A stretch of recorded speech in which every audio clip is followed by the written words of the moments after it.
Jeff wants to know, how did you feel about Crockett buying the UWF? And I did got you I got a better one for you. okay. You know, the chick asked me yesterday, What'd she ask?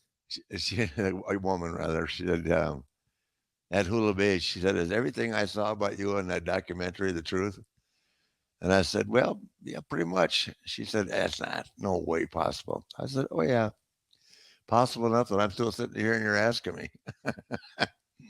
And she said, I said, "Why do you anything about that you want to experience?" And she said, "Oh, I don't know."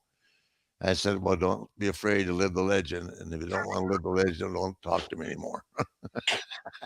Don't be afraid to live the legend is a great line. Yeah, and if you don't want to, you you can get on the woo and head back to me, or you can sit here with dumbass who's letting you talk to me all day long.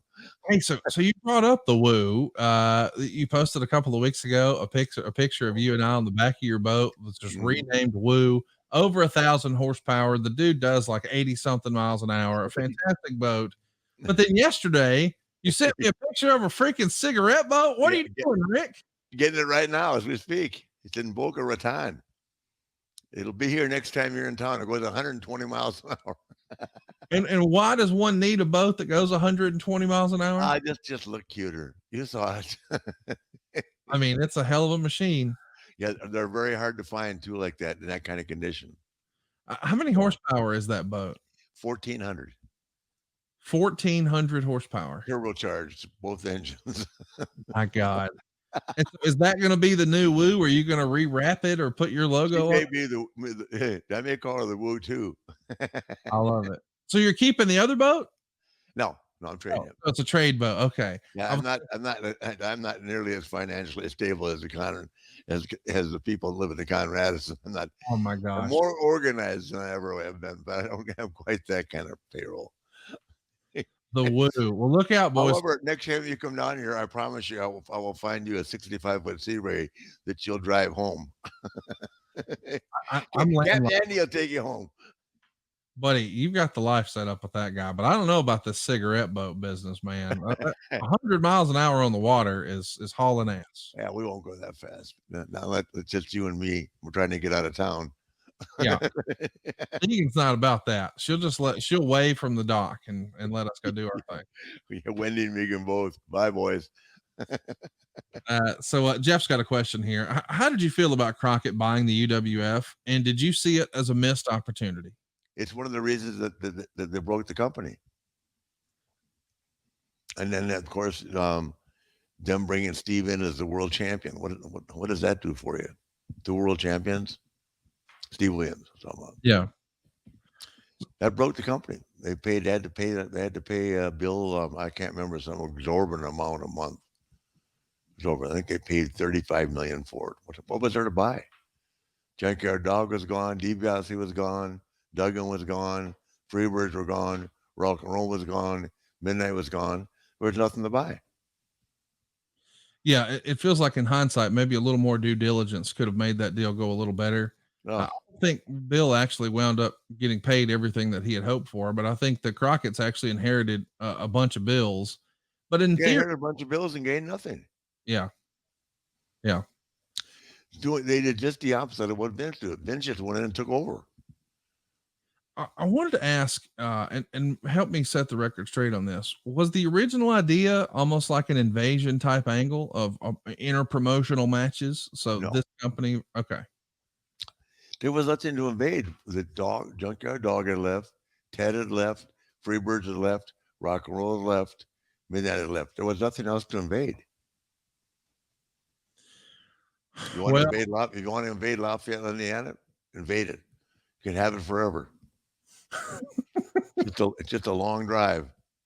did, did you like working the Watts territory? We've heard a lot from guys who said, "Man, it was just a brutal car schedule."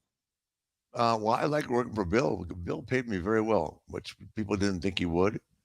And of course, I loved the guys that were down there, so I did enjoy it. Yeah, I got to work with Jake down there a couple times, a lot with Terry Taylor, with Steve a couple times.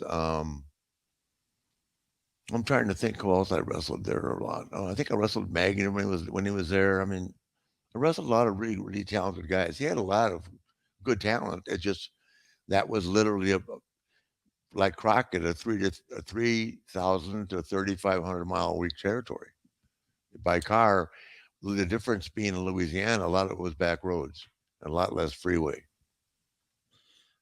Uncle J89 wants to know what was the best match you ever saw in person. Now, Rick, don't give us a Charlotte answer. So a non-related answer. What's the best match you ever saw in person?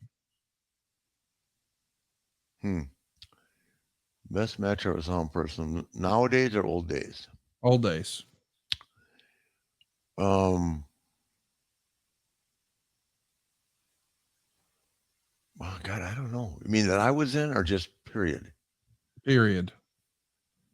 Remove Yeah, yourself. I'm Remove telling you, actor. I know it probably wasn't the most technically the greatest match, but anything that Ray and Nick were doing when I first started with Bobby Heenan, and they were wrestling everybody, but like they're wrestling Crusher and Bruiser, they're wrestling Hercules Cortez and Red Bastien. I mean, they were just a great team.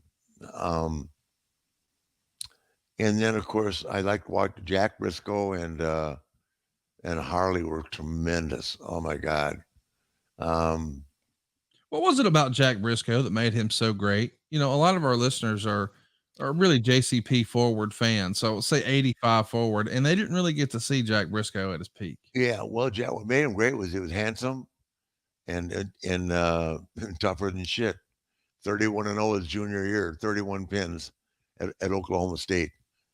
That says it all. And he would have represented the company and he would have represented the United States in the Olympics if if his wife hadn't gotten pregnant.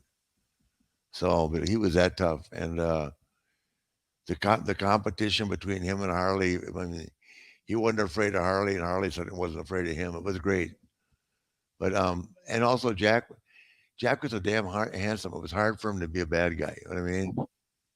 It just wasn't. He was tough as he was in real life. He just was so laid back and just a great guy, man. But double tough, man. Wow. I'll tell you who else could really work. Great matches were Dick Murdoch and Terry Funk. Boy, had some great matches. Wow. Aiden asks, who was your favorite tag team partner? Oh, Arn, beyond a shadow of a doubt. Why was he the right partner? Why was that easy? Just y'all's real life relationship? Yeah. Yeah. We just laughed and loved each other, and we didn't talk about shit with anybody. We just went out there. He was a great ring general. Just had fun. I had fun with Greg, but Arn was just and Greg and I, but Arn and I were so much closer and had so damn much fun on the road. I've had 17 nervous breakdowns with Arn. He's held me together better than any shrink I ever paid. Good for you. Everybody needs a friend like that. Huh? Everybody needs a friend like that. Oh yeah, I've had 17 nervous breakdowns. I stayed at his house one night and I slept at the bottom foot of his bed. That's tremendous. he tried he tried to tuck me into the guest bedroom when that last was like I really had cracked. It was at the end of the 47 degree Great American Bash tour, and I was flipped north of our Anderson. I don't know what to Hey, say. Aaron, can I sleep at the bottom of the bed? That's tremendous. Like a puppy, like your Nate puppy now. Yeah, Real Nate at the foot of Arn's bed. little Nate. Yep. Tremendous.